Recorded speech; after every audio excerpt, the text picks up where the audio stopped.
Sovet dövründə Bolqarıstan bəzən zarafatla SSR-nin 16-cı respublikası adlandırılırdı və bəziləri hətta bunu ciddi şəkildə belə hesab edirdi. Sovet İttifaqı ilə bu qədər yaxın əlaqələrinə baxmayaraq Bolqarıstan niyə ona qoşula bilmədi?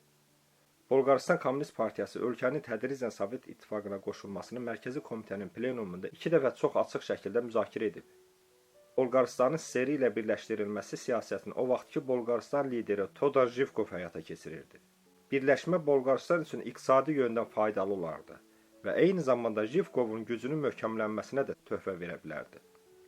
Bundan çıxış edərək Jivkov potensial rəqiblərini kənara qoyaraq, o Moskvaya sədaqətinin ona mövqeyini uzun müddət qorumağa imkan verəcəyi qənaətinə gəldi. İlk cəhd 1963-cü ildə edildi və uğursuz oldu. Bolqarıstan Kommunist Partiyası Mərkəzi Komitəsinin plenumundan bir gün əvvəl Jivkov Xruşovla görüşdə suverenlik haqqında fikirləri belə bildirmişdi. Yeməyə və içməyə bir şey olduğu müddətcə.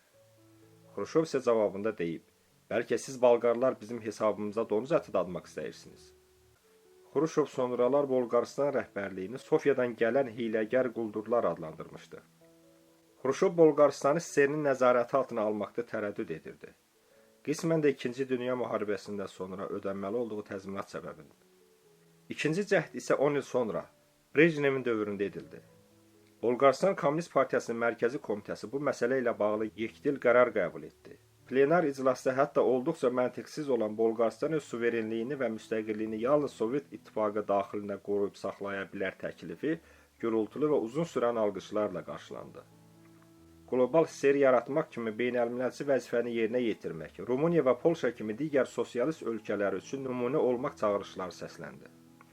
Bolqarıstan turizm sənayesinin rəhbəri Avramov hətta bayram mövsümündə Bolqarıstandakı hər evin ən azı bir Sovet turistini qəbul etməsini təklif kimi bildirib və evlərə əlavələrin tikintisi üçün kreditlərin verilməsini tövsiyə edib.